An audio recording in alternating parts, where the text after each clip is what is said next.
శోధనలో ఉన్నావా, శ్రమలో ఉన్నావా, ఏ విధమైన సన్నివేశంలో ఉన్నావు, నీకు జ్ఞానం సరిపోవట్లేదా, దేవుణ్ణి అడగొచ్చు. నువ్వేమి లేదు, మొర్ర పెట్టడం. అబ్బా, నువ్వు ఏ స్థితిలో ఉన్నా, ఏ సన్నివేశంలో ఉన్నా, అయ్యా నాకు ఇక్కడ శక్తి చాలట్లేదు, నా జ్ఞానం చాలట్లేదు, నీ ఆత్మ సహాయమును పంపు, దయచేసి నన్ను కాపాడమని ఒక్క మాట నువ్వు అడిగితే, యేసునామములో నువ్వు అడిగితే ఆయన శక్తి తక్షణమే నీ మీదికి దిగొచ్చింది. ఇది వాస్తవం.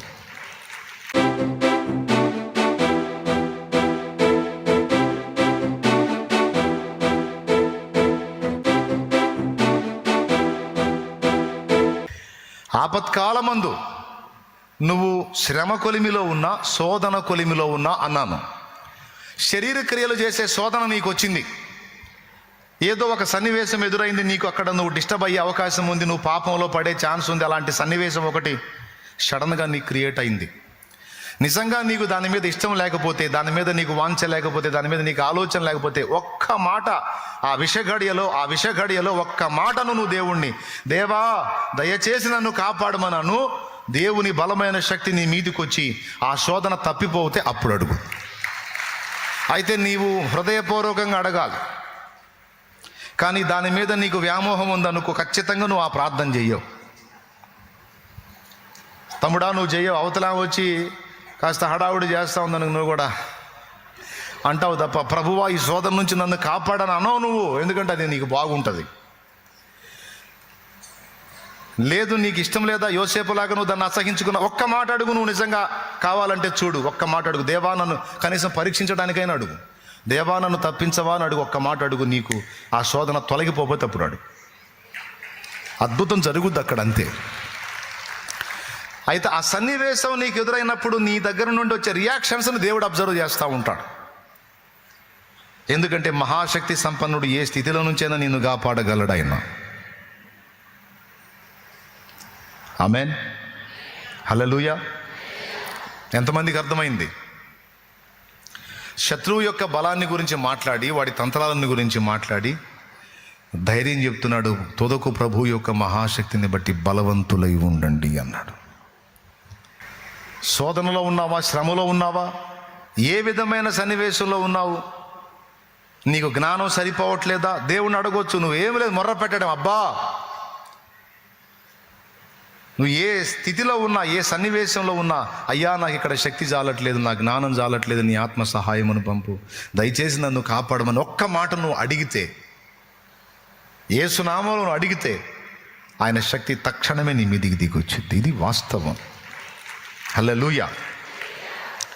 ఒక పక్క కాపుదల పెట్టాడా, దూతల కాపుదల పెట్టాడా, అన్ని రకాలు నీకు దేవుని పరిశుద్ధాత్మనిచ్చాడా, ఇన్ని చేసి కూడా నీకు ఇంకా శక్తి జాలకపోతే, ఈ పోరాటంలో నువ్వు ఎక్కడన్నా కృంగిపోతే ఒక్క మాట నాకు మొర్రపెట్టు, నేను ఎంటర్ అవుతా సీన్లోకి అంటున్నాడు ఆయన. అందుకే భక్తులు శోధనలు ఎదురైనప్పుడు ఇక అయిపోయాంరా అనుకున్నప్పుడు దేవునికి ఏం మొర్రపెట్టారు. ఆపదలో వారు ఆయనకు మొర్ర పెట్టిరి, ఆయన వారి మొర్ర ఆలకించి వారిని విడిపించెను, వారున్న బాధలన్నిటి నుండి వారిని విడిపించెను. ఎంత అద్భుతమైన మాట అంటే, ఎంత అద్భుతమైన మాట అంటే నిరంతరం చదువుకోవాల్సిన మాట అది. బలవంతుడు శక్తివంతుడైన దేవుడు నీకు తోడై ఉన్నాడు, ఏం భయపడాల్సిన అవసరం లేదు. నీ శక్తి చాలేదా, నీ జ్ఞానం చాలేదా, నీ బలం చాలేదా, నీ ఐడియా పనికి రాలేదా, నీకు తెలివి చాలేదా, నీకు సామర్థ్యం చాలేదా, డోంట్ వరీ. అవన్నీ మిక్కటముగా కలిగి ఉన్న దేవుని వైపు చూసి ఒక్క మాట అడగటం నేర్చుకో. ఎలాంటి సిచ్యువేషన్లో, ఎలాంటి సన్నివేశంలో, ఇవన్నీ నేను ప్రాక్టికల్గా అనుభవించకుండా చెప్పట్లా. భయము కలిగిన వేళ దేవుణ్ణి ఆశ్రయించా, నా అనుభవం చెప్తున్నా. భయము కలిగిన వేళ దేవుణ్ణి ఆశ్రయించా, దేవా ఇదిగో ఈ వార్తను బట్టి నేను భయపడుతున్నాను, ప్రభువా నన్ను కనికరించు, ఈ సమయంలో నాకు ధైర్యం ప్రసాదించు, నాకు బలమి, నన్ను బలపరచంటే దేవుని మహాశక్తి నా మీదికి దిగి వచ్చింది. అప్పటిదాకా కలత చెందిన నేను ఆ తర్వాత మళ్ళా తిరిగి తెప్పరిల్లి మళ్ళా నార్మల్ పొజిషన్కి రావటం అనేది అనేక సార్లు చూశా. ఈ సమయంలో మీకు తెలుసా, అసలు నాకు మహాసిగ్గు. అసలు ఇక్కడ నిలబడి దేవుని వాక్యం, ఇక్కడ కూర్చొని దేవుని వాక్యం చెప్పటం ప్రపంచ 7 వింతల్లో ఇది 8వ వింత. దేవునికి స్తోత్రం. ఎందుకంటే అంత సిగ్గు. ఆడోళ్ళు వేదిక దగ్గరకు వచ్చి మైకు తీసుకొని సాక్ష్యం చెప్తుంటే వీళ్ళకి ఎంత ధైర్యం. కనీసం మందిరంలో కానుకేయటానికి లేచి వెళ్ళేటప్పుడు కూడా దాక్కొని పోయి గుట్టుగా వేసి వచ్చేవాడు. అంత సిగ్గు. అలాంటి సిగ్గు శరం లేకుండా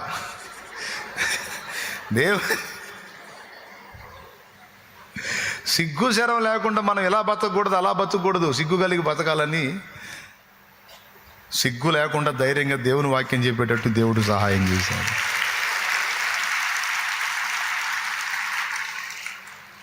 ఎన్నిసార్లు నాకు బలమును దయచేశాడో కృంగిపోయిన వేళల్లో అధైర్యపడిన. నేను చెబుతున్నా, వాడు ఎంతటి మంత్రగాడైనా, ఎంత తంత్రగాడైనా, ఎంతటి ప్రయోగ శక్తి కలిగిన వాడైనా ఎలాంటి దురాత్మను నీ మీద వదిలే. నువ్వు అడగాల్సింది ఒక్కటే, ప్రభువా ఇలాంటి ప్రయోగతంతు నా మీదికి చేస్తూ ఉన్నారు, పని కట్టుకొని డబ్బులు వెచ్చించి రిస్కులు చేసి నానా బాధలు పడి నా పతనాన్ని చూడాలి, నాశనం చేయాలి, ఇలాంటి కుట్రలు చేస్తూ ఉన్నారు. నా తండ్రి నాకు కృపనీయవా, నన్ను కాపాడవా అని ఒక్క మాట అడుగును. వాడు ఎలాంటి శక్తిని నీ మీదికి రేపి పంపిన శక్తులన్నిటి మీద అధికారం కలిగిన మహాశక్తి మన యేసయ్య. ఆయన కలిగి ఉన్నాడు. ఏ ప్రయోగతంతులైనా సర్వనాశనం అయిపోతాయి. ఆయన దగ్గర నిలబడగలిగేది ఏదీ లేదు. కలత చెందాల్సిన అవసరంలా, భీతి చెందాల్సిన అవసరంలా, కలవరపడాల్సిన అవసరంలా. ఎన్ని శక్తులైనా సరే అన్నీ ఆయన పాదాల కిందే ఉన్నాయి, అన్నిటికి పైన ఆయన ఉన్నాడు. దీన్ని బట్టి మీకు బలం కలుగుతుందా, ఇంకా దడగలుగుతుందా? ఎంతమందికి బలం కలుగుతుందో కొంచెం, ఎందుకంటే మీ ముఖాలు చూస్తే బలం కలుగుతున్నట్టు లేదు. ఉన్న బలం పోయి నీరసం అవుతున్నట్టుగా ఉంది. అట్లేం లేదుగా. గుండె చెదిరిన వేళ, భయము కలిగిన వేళ, బాధ కలిగిన వేళ, అర్థం కాని వేళ, ఇప్పుడు ఈ సమయంలో నేను ఏం చేయాలో అర్థం కాని సిచ్యువేషన్స్ ఎదుర్కొన్నప్పుడు ప్రతి ఘట్టంలో నేను నేర్చుకున్నది ఆయనకు మొర్ర పెట్టుట. భూమి మీద పరుగు పందెములో, యుద్ధరంగంలో ఉన్నప్పుడు తండ్రి బిడ్డకు సాయం చేయలేడు. కానీ పరలోక తండ్రికి ఆ సౌకర్యం ఉంది. ఆయన నీకోసం దూతల్ని పంపటము, పరిశుద్ధాత్మని ఇవ్వటం, నిన్ను వెన్నంటి కాపాడటమే కాదు, నువ్వు పిలిస్తే తక్షణమే నిన్ను ఆదుకునే శక్తి కూడా కలిగి ఉన్నాడు ఆయన.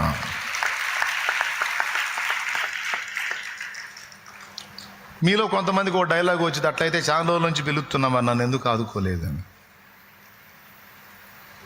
చాలా రోజుల నుంచి పిలుస్తున్నానన్నా, నన్ను ఎందుకు ఆదుకోవటంలా మరి దేవుడు అని. దానికి కొన్ని కారణాలు ఉన్నాయి. ఒకటి, ఆ శ్రమానుభవం నీకు అవసరమైనప్పుడు నువ్వు మొర్ర పెట్టినను అవసరతను బట్టి మౌనం వహిస్తాడు. అర్థమైందా నేను చెప్పింది? మనలో కొన్ని దేవుడు అనుగ్రహించిన శక్తులు ఉంటాయి, దేవుడిచ్చిన శక్తులు మనలో. ఆ శక్తులు, దేవుడు మనకు అనుగ్రహించిన ఆ ప్రభావం మనలో నుంచి బహిర్గతం కావాలంటే కొంచెం నలుగుడు అవసరం మనకు ఒక్కోసారి. ఆ నలుగుడు మనకు ఏర్పడినప్పుడే మనలో నిద్రాణమై ఉన్న శక్తులు మేలుకుంటాయి. ఇది ఒక రహస్యం. దేవునికి స్తోత్రం. ఒక్కొక్క విధమైన నలుగుడితో మనలో ఒక్కొక్క పవర్ మేలుకుంటుంది. అబద్ధాలు ఆడకుండా చెప్పండి, ఎంతమందికి అర్థమవుతుంది? జోక్గా నేను చెప్పేది. ఒక్కొక్క విధమైన నలుగుడు మనకు వచ్చినప్పుడు మనలో దేవుడు సిద్ధపరిచిన ఒక్కొక్క శక్తి మేలుకుంటుంది. ఏమండి, దేవుడు అంత శక్తి కలిగినోడు, సైతాను శక్తులు అంతగా చేసినోడు నిన్ను అసలు శక్తి లేకుండా చేస్తాడా? నీకు నాకు కూడా శక్తులు ఇచ్చాడు ఆయన.